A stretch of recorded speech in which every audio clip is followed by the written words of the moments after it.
दरअसल प्रयागराज के माघ मेले में इस समय आध्यात्म के साथ साथ कानूनी दांवपेच का मुद्दा भी गरमाया हुआ है।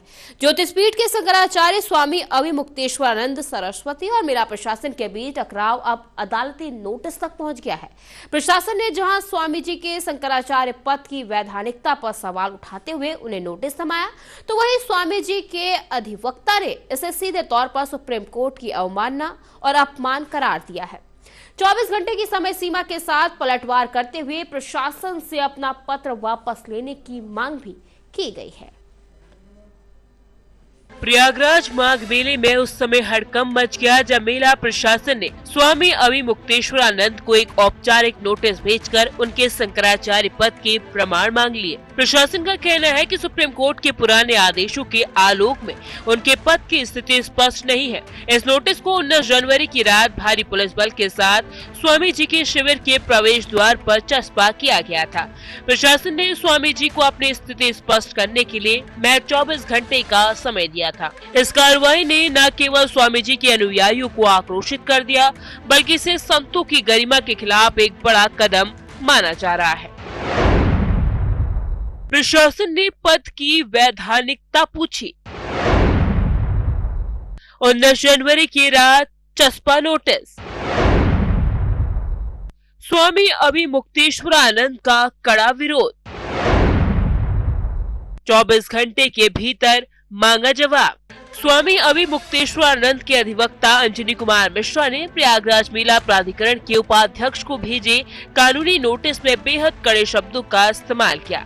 नोटिस में स्पष्ट रूप से कहा गया कि मेला प्रशासन की ये कार्रवाई न केवल अपमानजनक है, बल्कि सीधे तौर पर माननीय उच्चतम न्यायालय की अवमानना की श्रेणी में आता है। अधिवक्ता का तर्क है कि जब शंकराचार्य पद का पूरा मामला पहले से ही सुप्रीम कोर्ट में विचाराधीन है, तो कार्यपालिका या स्थानीय प्रशासन को इस धार्मिक पद की वैधानिकता पर सवाल उठाने का कोई कानूनी अधिकार नहीं। विवाद की जड़ें साल 2022 के घटनाक्रमों से जुड़ी है। स्वामी अभिमुक्तेश्वरानंद की ओर से दिए गए 8 पन्नों के जवाब में यह स्पष्ट किया गया कि उनका पट्टाभिषेक 12 सितंबर 2022 को स्वामी स्वरूपानंद सरस्वती के ब्रह्मकालीन होने के अगले ही दिन संपन्न हो गया था, जबकि सुप्रीम कोर्ट ने अभिषेक पर रोक का अंतरिम आदेश 14 अक्टूबर 2022 को दिया था। यानी जब तक कोर्ट का आदेश आया तब तक धार्मिक रीति रिवाजों के अनुसार उनकी नियुक्ति पूर्ण हो चुकी थी। अधिवक्ता पीएन मिश्रा का भी यही तर्क है कि कोर्ट ने अपने कई आदेशों में स्वामी जी के शंकराचार्य शब्द का प्रयोग किया है। ऐसे में प्रशासन का सवाल उठाना न्यायपालिका की गरिमा को चुनौती देने जैसा है। अब इस कानूनी लड़ाई के पीछे सिर्फ कागजी कार्रवाई नहीं, बल्कि मेले की जमीन पर हुई वो घटना भी है जिसने माहौल को तनावपूर्ण बना दिया। मौनी अमावस्या के पावन पर्व पर जब श्रद्धालु संगम की ओर बढ़ रहे थे, तब स्वामी अभिमुक्तेश्वरानंद और पुलिस के बीच तीखी नोकझोंक हुई। स्वामी जी का आरोप है कि उन्हें और उनके शिष्यों को न केवल रोका गया, बल्कि उनके साथ अभद्रता भी की गई।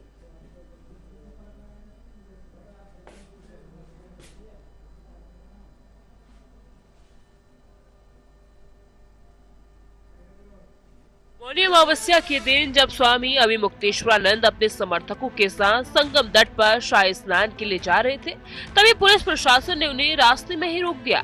स्वामी जी का आरोप है कि पुलिस कर्मियों ने उनके शिष्यों के साथ धक्का मुक्की की और उन्हें गंगा स्नान करने से वंचित रखा गया।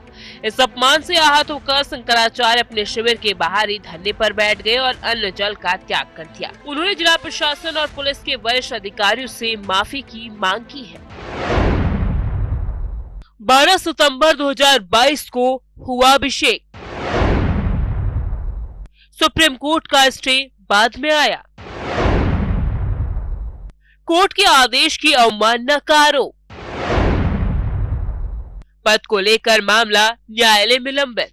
दूसरी ओर मेला अधिकारी ऋषिराज और जिलाधिकारी मनीष वर्मा ने प्रशासन का पक्ष रखते हुए कहा कि किसी को भी स्नान से नहीं रोका गया था।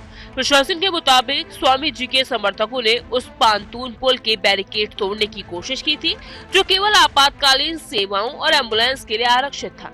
सुरक्षा व्यवस्था बनाए रखने के लिए पुलिस को हस्तक्षेप करना पड़ा। जिलाधिकारी ने यह भी याद दिलाया कि ज्योतिषपीठ के शंकराचार्य पद को लेकर विवाद नया नहीं है और 2022 के माघ मेले में भी इसी तरह के सवाल उठे थे।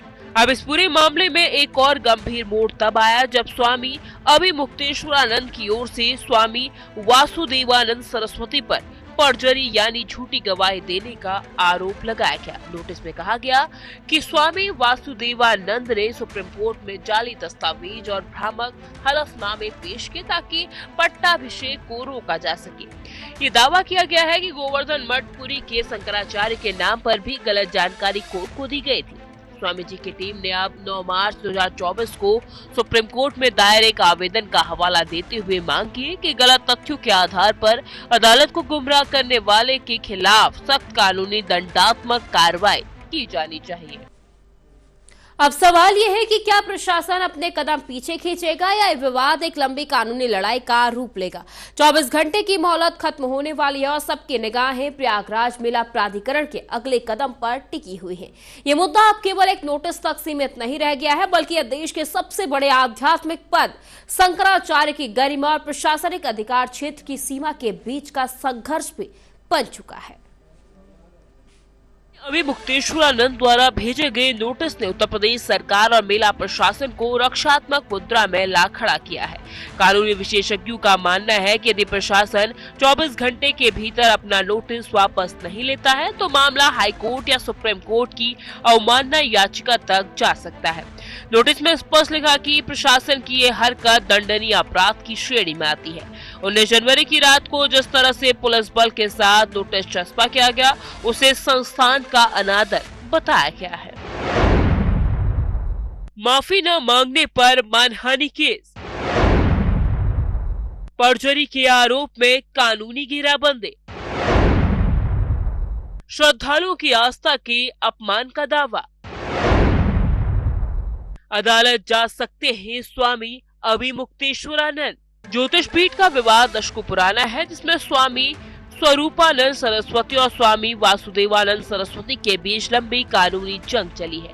वर्तमान में स्वामी अभिमुक्तेश्वरानंद खुद को स्वामी स्वरूपानंद का उत्तराधिकारी और ज्योतिष पीठ का वैद्य शंकराचार्य बताते हैं। उनका तर्क है कि चूंकि सुप्रीम कोर्ट ने उनके पट्टाभिषेक के बाद स्थगन आदेश दिया था, इसलिए उनके पद पर कोई कानूनी संकट नहीं है। प्रशासन द्वारा बार बार उनकी वैधानिकता पर सवाल उठाना उन्हें उनके धार्मिक कर्तव्यों के निर्वहन से रोकने की एक साजिश लगती है। तो आने वाले दिनों में यह विवाद और गहरा सकता है, क्योंकि स्वामी जी की टीम ने साफ कर दिया है कि वे अपनी प्रतिष्ठा और सम्मान के साथ समझौता नहीं करेंगे। यदि उत्तर प्रदेश सरकार और मेला प्राधिकरण झुकने को तैयार नहीं होते तो मानहानि के मुकदमे के साथ साथ आर्थिक क्षतिपूर्ति की मांग भी की जा सकती है। सनातन धर्म के अनुयायियों के बीच इस मुद्दे को लेकर तीखी प्रतिक्रिया देखने को मिल रही है। सोशल मीडिया से लेकर मेले के पंडालों तक शंकराचार्य के पद की गरिमा और पुलिसिया कार्रवाई के बीच की बहस अब और तेज होती हुई नजर आ रही है।